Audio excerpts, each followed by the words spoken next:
नमस्कार दोस्तों, दरभंगा रॉक्स में आपका स्वागत है। रफ्तार भरती ये गरीब रथ और दानापुर जोगबनी एक्सप्रेस को लेकर एक बड़ी खुशखबरी सामने आ रही है कि लगातार जो तमोरिया और घोघडिया में स्टॉपेज की मांग हो रही थी, वो स्टॉपेज की मांग पूरी होती हुई दिखाई दे रही है। तो आज हम आपको बताएंगे कि किस तरह से घोघडिया में जो आंदोलन शुरू किया गया था ठहराव के लिए, स्टॉपेज के लिए, उसका असर दिखाई दे रहा है। एक दिवसीय धरना पिछले दिनों किया गया था और अब रेल रोको आंदोलन की शुरुआत आह्वान की गई थी जो 27 तारीख को होना था, लेकिन उससे पहले ही रेलवे ने मांग मान ली है और अब गरीब रथ का ठहराव घोघडिया स्टेशन पर होगा। साथ ही दानापुर जो एक्सप्रेस है उसका भी ठहराव तमोरिया में होगा और इसकी जानकारी संजय कुमार झा ने दी है। संजय कुमार झा ने ट्वीट कर बताया कि माननीय रेल मंत्री अश्विनी वैष्णव जी ने पत्र का त्वरित संज्ञान लेते हुए तमोरिया स्टेशन पर जोगबनी दानापुर एक्सप्रेस और घोघडिया स्टेशन पर सहरसा आनंद विहार स्पेशल ट्रेन के ठहराव को मंजूरी देने और झंझारपुर स्टेशन को अमृत भारत स्टेशन योजना में शामिल करने के लिए उन्होंने हृदय से धन्यवाद दिया है। और अश्विनी वैष्णव ने अपने लेटर में क्या लिखा है वो भी आपको बता देते हैं संक्षिप्त में। और उन्होंने साफ साफ लिखा कि तमोरिया रेलवे स्टेशन पर गाड़ी संख्या 13-211, 13-212 जोगबनी दानापुर एक्सप्रेस और घोघडिया रेलवे स्टेशन पर गाड़ी संख्या 04031, 04032 आनंद विहार सहरसा स्पेशल के ठहराव को स्वीकृति दे दी गई है। तो क्लियर हो गया, रेलवे की तरफ से, रेल मंत्री की तरफ से चिट्ठी आ गई है। तो ये भी दिखाता है कि संजय कुमार झा का जो है वो असर कितना है और उन्होंने इस मांग को मनवा लिया। लेकिन असली जो हकदार है वो जनता है, जो खड़ी हो गई घोघडिया के आत्मसम्मान के लिए और उन्होंने जो है वो आंदोलन की शुरुआत कर दी, धरना प्रदर्शन शुरू कर दिया। और घोघडिया पर पिछले दिनों जो है यहाँ पर कई नेताओं ने जो है प्रदर्शन किया, धरना दिया। लेकिन जब जनता ने आवाज़ उठाई, जनता ने कहा कि 27 तारीख को रेल रोको धरना होगा घोघडिया में और इसको लेकर के, प्रदर्शन को लेकर के प्रशासन भी सतर्क था और साथ ही साथ जो है नागरिक संघर्ष मोर्चा का ये धरना था।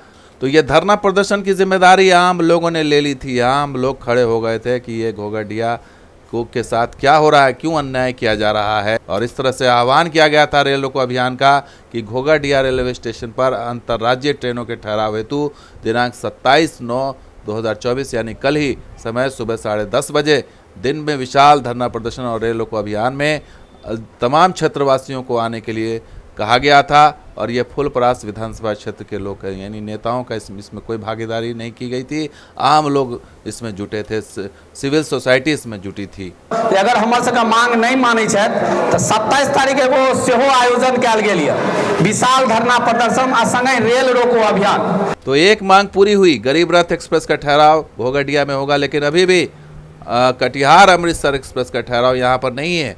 ये कटिहार अमृतसर एक्सप्रेस की हालत देख लीजिए, किस तरह से मारामारी मची हुई है। पूजा स्पेशल है, ये ट्रेन जो है कुछ दिनों ही चलेगी, पर्व त्यौहार के मौके पर चलाई गई है और उसे किस तरह से लोगों ने हाथों हाथ लिया है, ये तस्वीर बता रही है कि कितनी भीड़ है यहाँ पर। और इस ट्रेन को नियमित करने की सख्त ज़रूरत है। साथ ही साथ इसका स्टॉपेज, ठहराव कुछ अहम स्टेशनों पर भी ज़रूरत है। घोघडिया में भी इसकी ज़रूरत है, तमोरिया में भी इसका स्टॉपेज चाहिए। गरीब रथ और अमृतसर जे ट्रेन छला ओइ के लिए धरना प्रदर्शन राखल गेल है। भविष्य में कोनो भी ट्रेन आयत ओइ के लेल एह माध्यम से सरकार के जनबे ले चाहे छथि एतका जनता सब। और ऐसे अगर नहीं सुनलो तो इसे विशेष हम सब रेल रोको और किछ कर सकै छी। हम सब जान देख ले तैयार रहब, लेकिन एठान रेल रोकवा के रहब। तो भविष्य में कोई भी ट्रेन आएगी लंबी दूरी की तो ये एक शुरुआत है कि अगर आप नहीं आवाज़ उठाएंगे तो आपको इसी तरह से इग्नोर कर दिया जाएगा। और ये बात घोघडिया की जनता समझ चुकी है कि उन्हें अपने हक की आवाज़ कुछ इसी तरह से उठानी होगी, ताकि आगे जो भविष्य में कई ऐसी ट्रेनें मिलेंगी जो कोलकाता, मुंबई और तमाम जगह की, गुवाहाटी की, वो ट्रेन का स्टॉपेज जो है वहाँ पर भी हो और उसको जो है उसकी उपेक्षा न की जाए। तो ये शुरुआत अच्छी थी और इसका असर भी दिखाई दिया। और सबसे बड़ी चीज़ कि अभी भी कई ऐसी मांगें हैं जो पूरी नहीं हुई हैं। संजय कुमार झा ने जो एक लंबी चौड़ी लिस्ट रेल मंत्रालय को सौंपी थी, उसमें बहुत सारी मांगें अभी तक पूरी नहीं हो सकी। और वो कौन सी मांगें हैं, जैसे रक्सौल जोगबनी एक्सप्रेस का तमोरिया में ठहराव नहीं है, लौकहा में वॉशिंग पिट का निर्माण की बात उसमें नहीं है, जवाब में उन्होंने नहीं दिया। साथ ही जो जयनगर दरभंगा रेलखंड दोहरीकरण है उसका भी उसमें जिक्र नहीं है। लोकमान्य तिलक पाटलिपुत्र एक्सप्रेस ट्रेन का विस्तार दरभंगा या जयनगर से हो उसका भी जिक्र नहीं है। साथ ही कटरा सहरसा भाया झंझारपुर नई वंदे भारत ट्रेन दी जाए इसका भी जिक्र नहीं है। अमृतसर सहरसा भाया झंझारपुर नई जनसेवा एक्सप्रेस इसका भी कोई जिक्र नहीं है। हाटे बाजार एक्सप्रेस का विस्तारीकरण झंझारपुर किया जाए इसका भी कोई जिक्र नहीं है। जानकी एक्सप्रेस का मार्ग परिवर्तन किया जाए इसका भी जिक्र नहीं है। तो हो सकता है चुनावी साल है, आने वाले दिनों में जो है ये मांगे रखी जाएं या सामने आए इस पर कुछ, क्योंकि अभी 2-3 महीने है तो बहुत सारी ऐसी ट्रेनें मिलेंगी, बहुत ऐसी सौगातें मिलेंगी और वो देखना होगा कि उस पिटारे से कब वो सौगात निकलती है।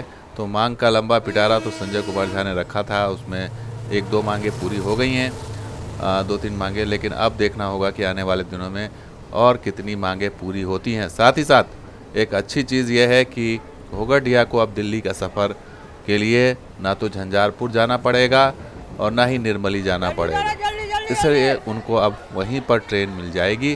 तो ये बड़ी चीज़ है। साथ के साथ अगर अब देखना होगा कि कटिहार अमृतसर का स्टॉपेज घोघटिया में कब मिलता है।